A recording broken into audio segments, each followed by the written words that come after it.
Hello, everyone. Today you will learn interesting facts about the Middle Ages. Come closer, settle into your favorite chair, and let's embark on a journey back in time. A journey to a world incredibly different from our own, yet one that sculpted the very foundations of the society we live in today.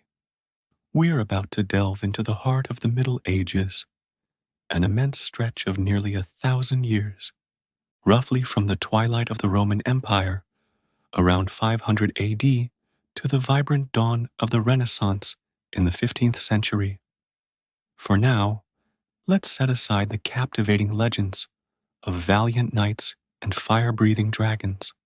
Instead, I invite you to discover the gentle, persistent rhythm of daily life for ordinary people, their quirky customs, their clever solutions, and the sheer grit with which they endured for half a millennium, all without the digital wonders and conveniences we now take for granted. Can you imagine waking up not to the insistent beep of an alarm, but to the soft, creeping light that barely pierced a tiny, often unglazed window? Or perhaps your morning signal was the proud crow of a nearby rooster. For most medieval folk, this was their clock. Time wasn't precisely sliced into minutes and seconds. Instead, it was measured by the grand, deliberate sweep of the sun across the heavens, the ever-changing tapestry of the seasons, and the comforting, regular chime of church bells marking the hours for prayer. Matins lauds, prime, terce, sext, none, vespers, compline, your entire day, from dawn till dusk, was choreographed by the natural world and the unwavering cadence of faith, rather than by a tightly packed schedule on a screen. For 5 long centuries, generations lived and breathed these ancient rhythms, their lives inextricably woven into the fabric of the land and the sky. Let's start with something quite personal, something we modern humans often take for granted: hygiene. When thoughts turn to the Middle Ages, visions of widespread squalor often spring to mind. And yes, conditions were undeniably different. But it's not entirely true that cleanliness was a forgotten concept. While the grand public baths, a legacy from Roman times, gradually faded into disuse, personal bathing certainly didn't vanish altogether.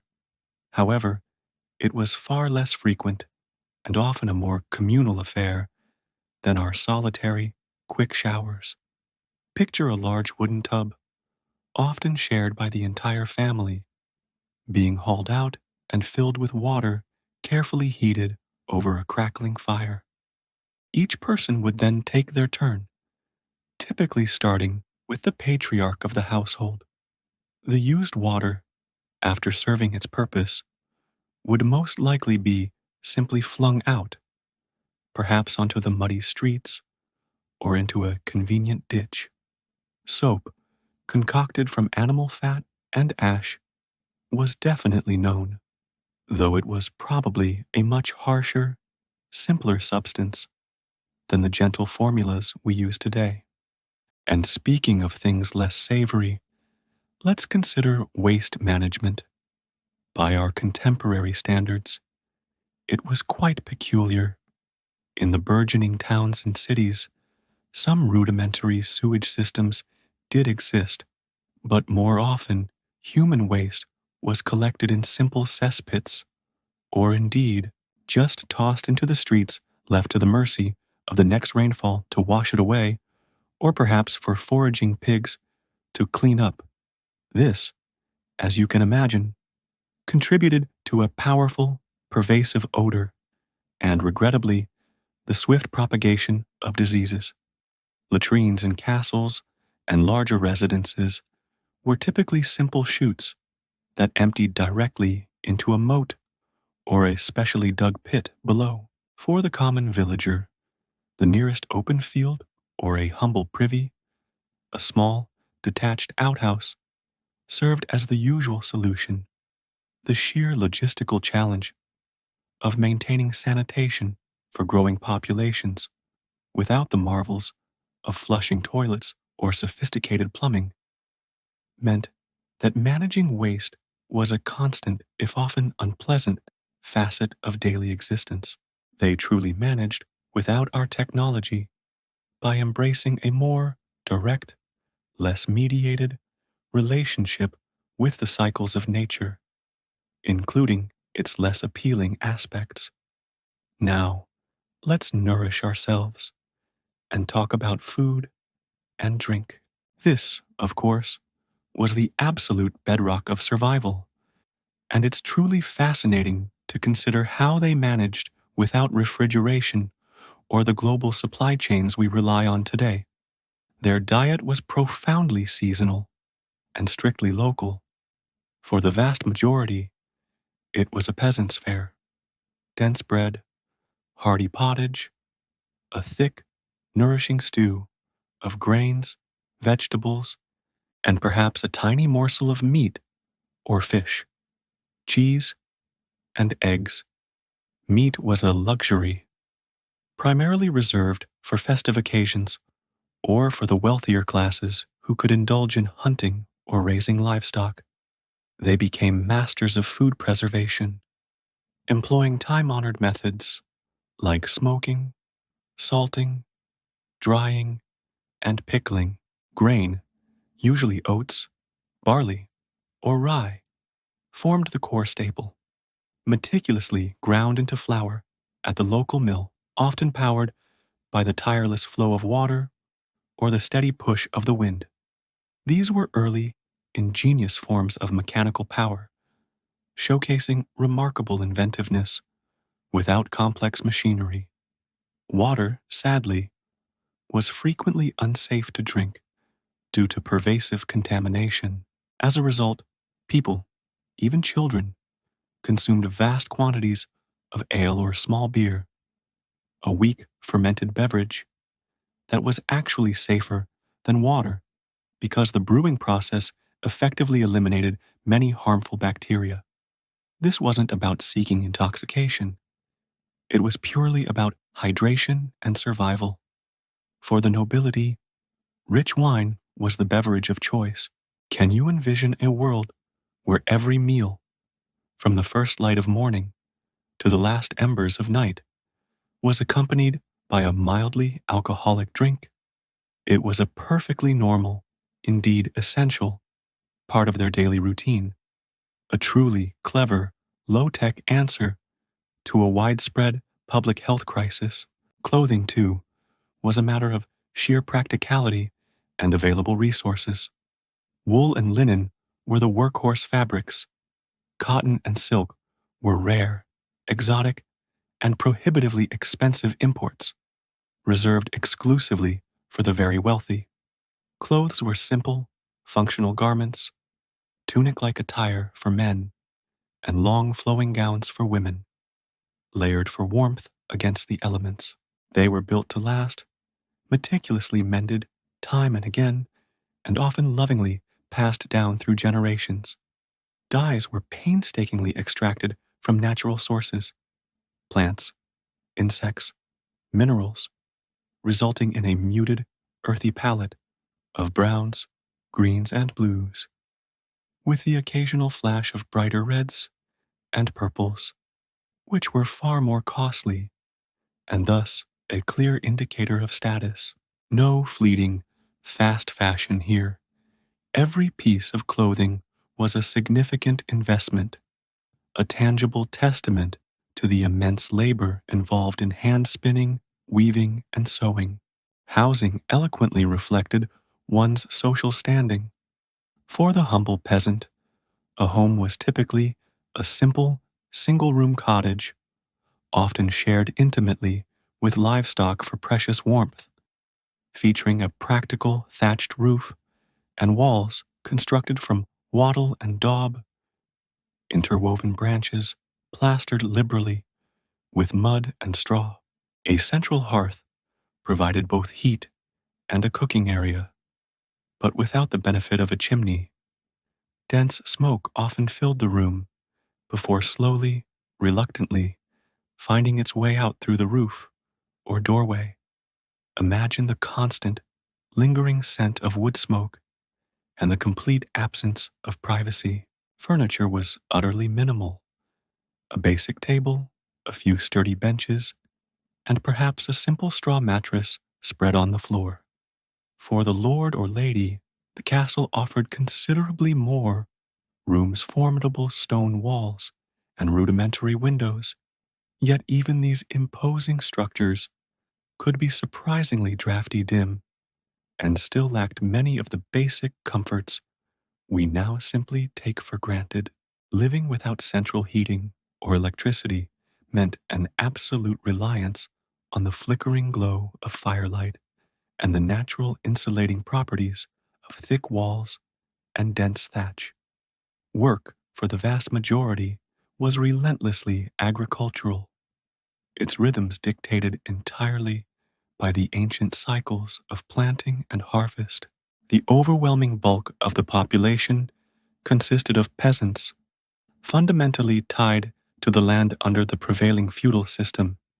Their days were long, arduous, and physically demanding, spent tirelessly tilling fields with the simple wooden plows drawn by sturdy oxen, scattering seeds by hand, and bringing in the precious crops with scythes and sickles. Craftspeople in the emerging towns, the indispensable blacksmiths, the skilled weavers, the diligent cobblers, the precise carpenters, wielded hand tools, meticulously crafted from iron and wood. There were no sprawling factories, no automated mass production lines. Every single item was made by hand or with the aid of ingenious yet simple machines powered by human strength, animal might, or the consistent force of water and wind. This profoundly personal, tactile connection to the creation of goods meant that every item possessed an intrinsic value, a direct reflection of the immense labor and skill poured into its making. Social life revolved almost entirely around the village and, crucially, the church. The church wasn't merely a place of spiritual worship. It was the vibrant epicenter of community life, serving as the venue for lively festivals, bustling markets, and important gatherings. Superstition was deeply interwoven with formal faith. People genuinely believed in spirits, mischievous fairies, and powerful omens, explaining natural phenomena through a lens of magic, divine intervention, or the capricious whims of unseen forces. Life was inherently uncertain. Disease was a constant, terrifying threat, and death was an all too frequent, unwelcome visitor. In this context, rituals and deeply held beliefs played a profoundly crucial role in offering comfort, solace, and a much needed sense of control in a chaotic world. They navigated their anxieties and uncertainties not through technological advancements, but through the profound strength of community bonds and their unwavering spiritual convictions, a formidable resilience built on mutual support. Education was an exclusive privilege, largely confined to the select few destined for the clergy or the nobility. Books were exceedingly rare treasures, painstakingly copied by hand within the quiet walls of monasteries. Widespread literacy was simply not a reality, so knowledge was predominantly transmitted orally through captivating stories, soulful songs, and practical apprenticeships. This vibrant oral tradition meant that memory was exceptionally valued, and storytelling was a central, vital form of both entertainment and education. Without the revolutionary advent of widespread printing presses, The dissemination of knowledge was agonizingly slow and inherently localized. Travel, as you might guess, was a painfully slow and arduous undertaking, typically accomplished on foot, or, if one was fortunate, on horseback. Roads, where they even existed, were often poorly maintained, little more than muddy tracks. Journeys of even a few short dozen miles could easily consume several days. Communication relied entirely on human messengers, often traveling on foot, enduring all weather conditions. Can you truly grasp the profound isolation of these medieval communities, their limited exposure to new ideas or distant events? News spread glacially, carried by word of mouth, by weary traveling merchants, or by devout pilgrims. The world, for most, was an immeasurably vast and largely uncharted territory, their existence often confined to the familiar bounds of their own village or immediate region. In essence, the remarkable people of the Middle Ages navigated life without our modern technology by being extraordinarily adaptable, incredibly resourceful, and profoundly, intimately connected to their immediate environment. They possessed an unparalleled understanding of nature's rhythms, relying on sustainable practices that had organically evolved over countless centuries. Their tools, though simple by our standards, were remarkably effective, honed to perfection by generations of skilled hands. Their social structures, while often rigid and hierarchical, nevertheless provided a crucial framework for survival and essential mutual support. Their lives were undoubtedly physically demanding, often challenging, and certainly lacked the comforts and conveniences we now casually enjoy. Yet, it was also a life deeply imbued with a profound sense of community, an unmediated connection to the land, and a reverent appreciation for the fundamental cycles of existence. It stands as an enduring testament to the boundless ingenuity and sheer resilience of the human spirit. A genuine, unembellished story of how inventiveness, collective effort, and a deep, intuitive understanding of the natural world can sustain a civilization for an astonishing half a millennium.